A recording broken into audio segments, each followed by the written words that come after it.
ଓଡ଼ିଶା ବିକାଶ କରୁଛି। ପ୍ରଗତିଶୀଳ ଏକ ରାଜ୍ୟ ହିସାବରେ ଓଡ଼ିଶା ଦେଶରେ ନାଁ କରୁଛି। ଦିନ ଥିଲା ଓଡ଼ିଶାର ଜିଡିପିରେ କେବଳ କୃଷିର ଭାଗିଦାରୀ ଥିଲା। ଧୀରେ ଧୀରେ ଶିଳ୍ପରେ ମଧ୍ୟ ଯୋଗଦାନ ବଢ଼ିଲା। ଗୋଟିଏ ପଟେ ଆମ ସହରଗୁଡ଼ିକ ସ୍ମାର୍ଟ ସିଟି ପ୍ରତିଯୋଗିତାରେ ଭାଗ ନେଉଥିବା ବେଳେ ଅନ୍ୟପଟେ ଗାଁ ଗୁଡ଼ିକ ଲୋକଶୂନ୍ୟ ହେବାକୁ ଲାଗିଛି। ରେଳ ଷ୍ଟେସନଗୁଡ଼ିକରେ ସାଧାରଣ ଯାତ୍ରୀଙ୍କ ଭିଡ଼ ସହିତ ଆଉ କିଛି ଯାତ୍ରୀଙ୍କ ଗହଳି ଏମିତି ଲାଗିଛି, ତାକୁ ଦେଖିଲା ପରେ ଲାଗୁଛି ସତରେ କ'ଣ ଓଡ଼ିଶା ଏକ ବିକାଶମୁଖୀ ରାଜ୍ୟ। ଏ ସତ୍ୟତା ହେଉଛି ଦାଦନର। କେତେବେଳେ ଜିଅନ୍ତା ମଣିଷକୁ ଶବ ବନେଇ ଦେଇଛି ତ କେଉଁଠି ଭୋକିଲା ପେଟରେ ଓଦା ଲୁଗା ଦେଇ ଶୋଇବାକୁ ବାଧ୍ୟ କରିଛି। ଦାଦନ ଖଟିବାକୁ କିଏ ଯାଇ ନିଖୋଜ ହେଉଛି ତ କିଏ ଗାଁରେ ରୋଗଶଯ୍ୟାରେ ପଡ଼ିଥିବା ନିଜ ଲୋକଙ୍କୁ ଦେଖିବାକୁ ଆସିପାରୁନାହିଁ।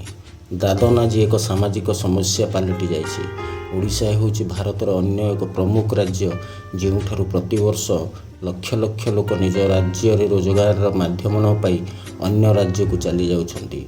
ସମୟ ଥିଲା ସ୍କୁଲ କଲେଜରେ ପଢ଼ାଯାଉଥିଲା, ମଣିଷ ମୌଳିକ ଆବଶ୍ୟକତା ହେଉଛି ଖାଦ୍ୟ, ବସ୍ତ୍ର ଓ ବାସଗୃହ।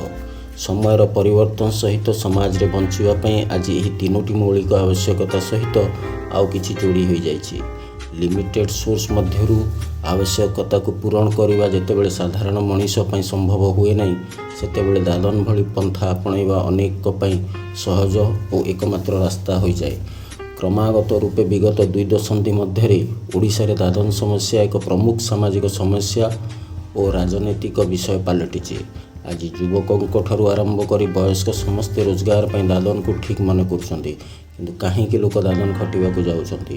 ପରିବାର ପ୍ରତିପୋଷଣ କରିବା, ସାମାଜିକ ପରମ୍ପରା ଯଥା ବାହାଘର, ବ୍ରତଘର, ଯାନିଯାତ୍ରା ଆଦିରେ ନିଜକୁ ତଥା ନିଜ ପିଲାଛୁଆଙ୍କୁ ଭଲ ଭାବରେ ସମ୍ମିଳିତ କରିବା, ଭଲ ଶିକ୍ଷା ଦେବା ବା ଶିକ୍ଷା ପରେ ନିଯୁକ୍ତି ମିଳିବା, ପରିବାରର ଆର୍ଥିକ ସ୍ଥିତିକୁ ମଜବୁତ କରିବା, ଏଭଳି କିଛି ଆଶା ପ୍ରତ୍ୟେକ ଲୋକଙ୍କର ଥାଏ।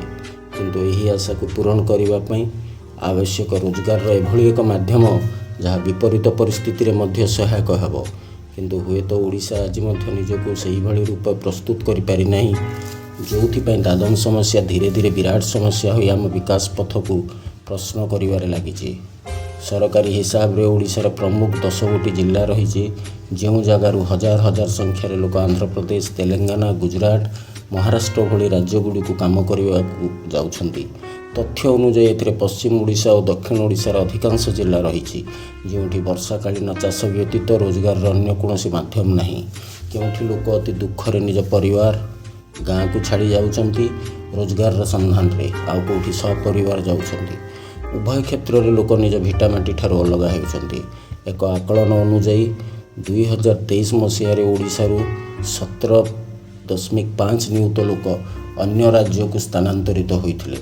ରାଜ୍ୟ ବାହାରକୁ ଯାଉଥିବା ଶ୍ରମିକମାନେ ଆନ୍ତଃରାଜ୍ୟ ପ୍ରବାସୀ ଶ୍ରମିକ ଆଇନ 1979 ଅନୁଯାୟୀ ପଞ୍ଜୀକରଣ କରିବା ଉଚିତ।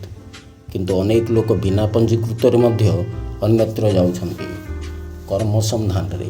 ବିଭିନ୍ନ ଗଣମାଧ୍ୟମ ସ୍ରୋତରୁ ଦାଦନ ଶ୍ରମିକଙ୍କ ଶୋଚନୀୟ ଅବସ୍ଥା ତଥା ସନ୍ଦେହଜନକ ମୃତ୍ୟୁ ଘଟଣା ଯେତେବେଳେ ଲୋକଲୋଚନକୁ ଆସେ, ସେତେବେଳେ ଆମ ବିକାଶ ଓ ଉନ୍ନତିର ଗରିମା ଆଗରେ ପ୍ରଶ୍ନବାଚୀ ସୃଷ୍ଟି ହୁଏ।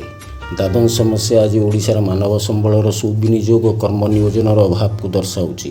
ଓଡ଼ିଶା କ୍ରମେ ଏକ ଶିଳ୍ପ ପ୍ରମୁଖ ରାଜ୍ୟ ହେବାକୁ ଯାଉଛି। ଏଠି ଶିଳ୍ପ ଉଦ୍ୟୋଗରେ ତଥା ଖଣି ଖାଦାନ ରହିଛି। ମାଇଗ୍ରେଟ୍ ହୋଇ ଅନ୍ୟ ରାଜ୍ୟକୁ କାମ କରିବାକୁ ଯାଉଥିବା ଓଡ଼ିଆଙ୍କୁ ଏଭଳି କର୍ମସଂସ୍ଥାନ ମାଧ୍ୟମରେ ନିଯୁକ୍ତି ପ୍ରଦାନ କରାଯିବାର ବ୍ୟବସ୍ଥା ହେବା ଉଚିତ।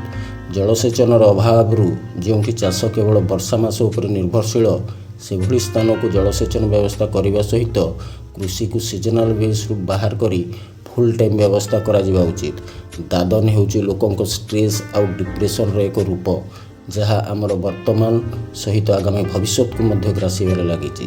ସମୟ ପୂର୍ବରୁ ଏହାର ସମାଧାନ କରାଗଲେ ଓଡ଼ିଶା ନିଶ୍ଚିତ ରୂପେ ଏକ ସମୃଦ୍ଧ ରାଜ୍ୟ ହୋଇପାରିବ।